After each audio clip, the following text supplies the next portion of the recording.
Maurício Palma Nogueira, diretor da Atenagro. Um prazer recebê-lo, Maurício. Prazer é meu, Joyce. Apesar da possibilidade de redirecionar as exportações, a situação atual com os Estados Unidos deixou a pecuária brasileira em alerta. No primeiro semestre, o Brasil exportou pouco mais de US$ 1 bilhão em carne bovina. Perder esse canal pode representar um prejuízo para os frigoríficos, produtores e, claro, consumidores que vão sentir o impacto nos preços. Não adianta, né? Sempre sobra para o consumidor, né, Maurício? Qual o impacto imediato do tarifaço aí na pecuária brasileira? Joyce, a gente está vendo muitas pessoas fazendo uma análise muito simples, comparando o total que se exporta para os Estados Unidos com a produção total do Brasil. E aí você chega numa porcentagem em 2024 menor de 2%, o pessoal acha que isso vai ser assimilado com muita facilidade. O raciocínio não é bem assim. Primeiro que nesse ano a gente aumentou muito as exportações para lá, estamos exportando mais do que o dobro do que o ano passado, considerando o mesmo período, né, o primeiro semestre. E você tem toda uma composição das carnes que fazem parte dessas exportações. Então, para os Estados Unidos, a maior parte da carne ela é do dianteiro do boi. Então, a hora que você vende essa carne para os Estados Unidos, os frigoríficos já estão todos organizados para entregar as outras partes para outros mercados ou ficar no mercado interno. E, geralmente, os cortes que a gente mais gosta no Brasil. E aí, a hora que a gente reavalia todo esse impacto, Joyce, a gente vai chegar na conclusão que as exportações para os Estados Unidos elas estão acima, a carne toda abatida para ser vendida para lá e o que fica no mercado interno passa de 10% do faturamento dos frigoríficos CIF, que são aqueles por fiscalização federal, né, que é o que exporta e o que tem maior espaço nas prateleiras brasileiras. Então, a hora que a gente não exportar para lá, além desse 1 bilhão que a gente vai deixar, né, no segundo semestre, que é o esperado que a gente exporte para lá, nós vamos ter um impacto muito grande no primeiro momento, até que a gente consiga redirecionar. Quem perde?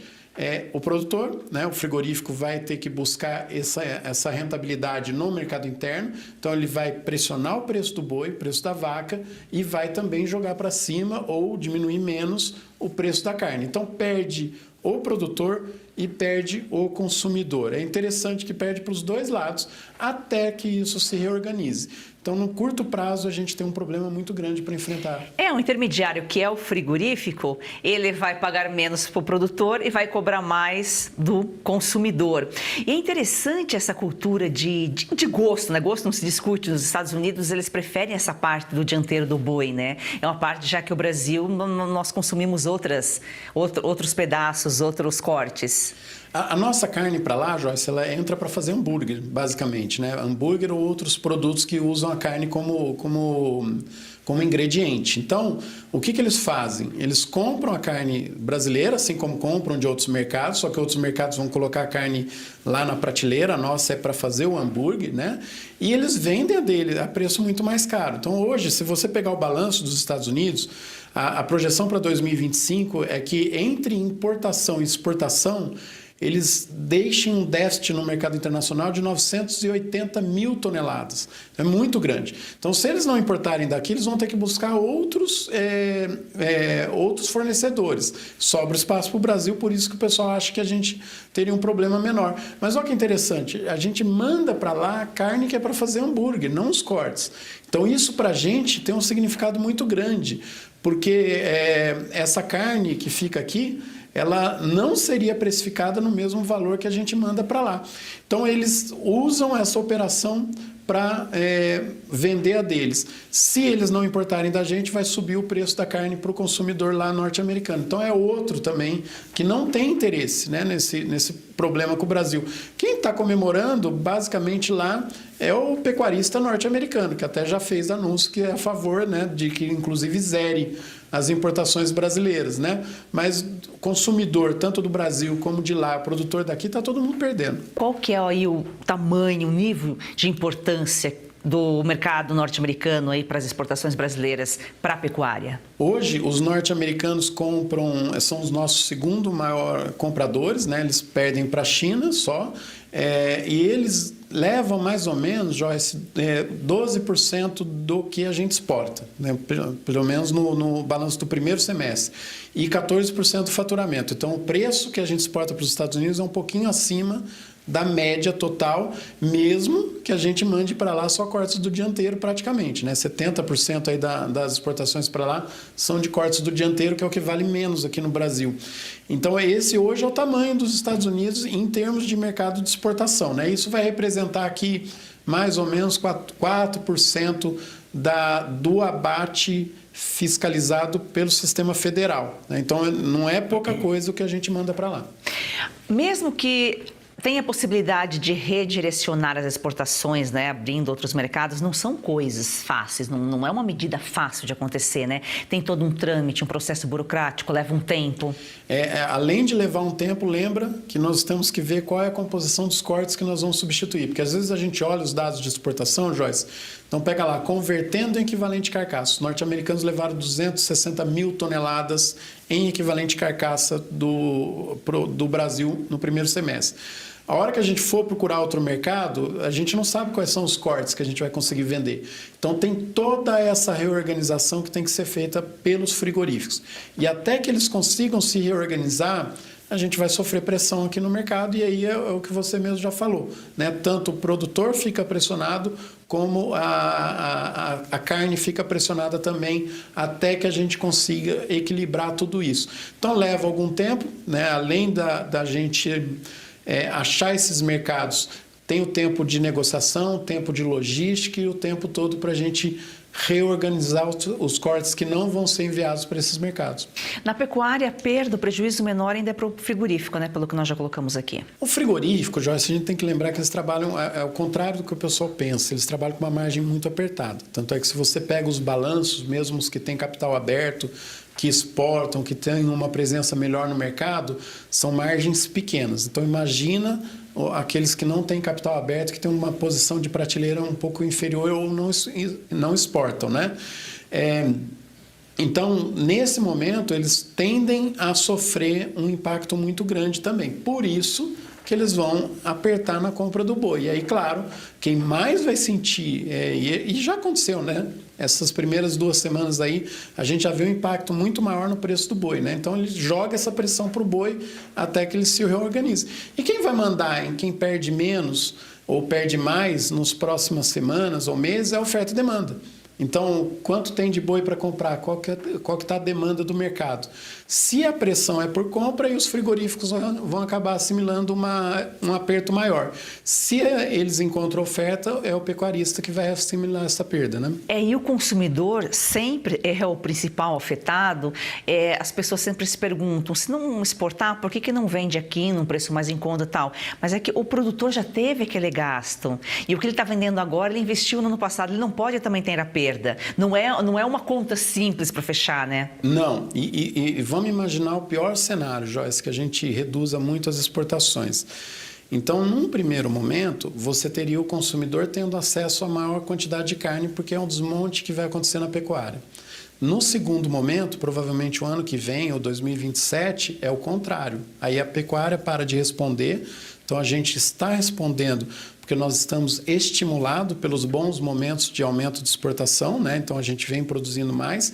Se isso for retirado, vai faltar produção lá na frente. E aí a gente tem o preço muito alto para o consumidor. É o mesmo que aconteceu na Argentina. Quando teve lá as retenções, no primeiro momento do desmonte da pecuária dos argentinos, a carne ficou mais acessível. Logo depois, eles perderam mais de 20 quilos de carne disponível por consumidor no país, e o preço ficou absurdo, né? E os pequenos, os médios produtores teriam também, entram também, né, nessa cadeia aí? Talvez eles exportem menos, mas eles acabam fornecendo para grandes exportadores, né? Sim. Lembra que mesmo os grandes, eles compram tanto de pequenos, médios e grandes produtores. Mas toda a cadeia ela é unida, né, Joyce? Então, se você tira as exportações, ela vai afetar os pequenos também. E aí o problema é maior no pequeno por uma questão orçamentária, né? Então, se você pega um pecuarista maior, ele tem mais orçamento para aguentar uma crise, ele tem crédito, ele tem condições de buscar outras opções e não afeta o orçamento familiar dele, né? Ele é grande. No pequeno, no médio, a conta aperta no orçamento familiar. Então, a crise chega muito mais rápido nos pequenos, mesmo que ele não esteja relacionado a um frigorífico exportador diretamente. Ele vende bezerro para quem vai vender para aquele, ou ele vende para outros frigoríficos, porque a hora que a conta aperta, Joyce, os preços de todos vão descer, não é só do que exporta. Então, eu estou vendo muito pecuarista reclamando. Até frigorífico que não exporta está abaixando o preço, não exporta para os Estados Unidos, nem exporta para ninguém, está abaixando o preço, aproveitando o momento do mercado. É claro, se o mercado começa a se comportar de uma forma a pressionar os preços, todo o mercado vai despencar, não só daquele que exporta, né? Então, essa é uma reação natural do mercado, né? Agora, Maurício, a cadeia produtiva brasileira ela está preparada para lidar com essa instabilidade? A gente vive um cenário incerto, um cenário instável? Se a gente pensar, Joyce, na parte de carne, de venda de carne, o problema é maior no curto prazo, o setor está preparado para atender mercados. Mas essa instabilidade toda, ela não envolve só as vendas de carne. Inclusive, um dos consensos, né, perto de consenso entre os especialistas que estudam o mercado internacional, é que o pior cenário para o Brasil é uma retaliação aos norte-americanos, porque aí a gente teria um aumento dos nossos custos de produção. Provavelmente a gente perderia a competitividade. Então, para direcionar a carne, eu acredito que a gente esteja sim preparado, embora a gente vá colher um resultado pior e um problema de curto prazo. Para a gente manter a nossa competitividade, eu acho que o Brasil não está preparado. Inclusive, nós estamos tendo um conflito com uma economia 14 vezes maior que a brasileira. E aí a gente vê o pessoal comparando, não precisamos dos Estados Unidos, tem a China, não, a gente precisa de todo mundo. A gente é um país com uma estrutura de exportação que a gente precisa negociar com todos. Então, essa questão da gente ter que escolher entre um e outro é péssimo para o Brasil. E a gente tem que pensar também no fluxo do que vem de lá para a gente manter a nossa competitividade. Então, nesse ponto, eu acho que nós não estamos preparados e um problema desse com os Estados Unidos é péssimo para o Brasil. A gente só vai perder e a gente só vai se isolar. Então, a gente, como setor, eu acho que essa opinião é bem corrente, a gente deseja que isso seja apaziguado, que a gente não fique nesse embate que estamos vivendo. E o agro brasileiro ele já vem sofrendo punições, ele sofre retaliações, ele é mal visto justamente por causa dessa competitividade, né? Porque os outros países têm os seus interesses aqui no que o Brasil produz, na capacidade que o Brasil tem para ampliar ainda a produção, tanto de lavoura quanto de pecuária. E quando a gente fala em preço, né, foi um trabalho tão árduo para chegar aqui e perder, não dá, né? E não só Estados Unidos, Europa também a gente enfrenta restrições. E quando os preços se estabilizam, geralmente é nos patamares mais altos, né? Exatamente, né? Então a gente tem aí uma condição que vem trazendo a gente para um sucesso crescente. Joyce, a condição do Brasil na pecuária, ela na carne bovina, ela é assustadora, ela apavora o mundo todo. Então, olha, a gente exportou em 2024 32% do que nós produzimos aqui. Então, é pouco perto do que a gente produz.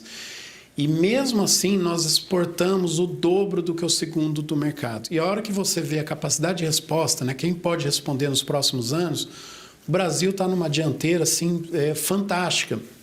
Então, é evidente que isso assusta. Aí nós vamos ver todo tipo de pressão, inclusive algumas fomentadas por brasileiros irresponsáveis, que não conseguem nem avaliar qual é a dinâmica de desmatamento, por exemplo, que é um assunto muito aderente à pecuária, né? Então, nós não estamos fazendo isso em cima de área desmatada, nós estamos aumentando a produtividade. E isso assusta todo mundo. Então, toda vez que o Brasil der um motivo para levar pressão, nós vamos levar pressão. E aí, claro, dependendo do tamanho dessa pressão, a gente põe tudo isso a perder. Seria péssimo, porque a reconstrução é sempre mais cara do que a destruição. Então, a hora que a gente perde, o tempo que nós vamos levar para voltar é muito maior do que o que a gente levou para perder. Então, a gente tem que ficar sempre muito atento a esses conflitos que a gente se coloca de forma gratuita, né? Maurício, muito obrigada pela sua participação aqui, é sempre um prazer recebê-lo. Eu que agradeço, Joyce, é sempre um prazer também estar aqui com vocês. Gratidão a você, siga o nosso perfil no Instagram e vamos fazer do agro esse campeão brasileiro uma paixão nacional.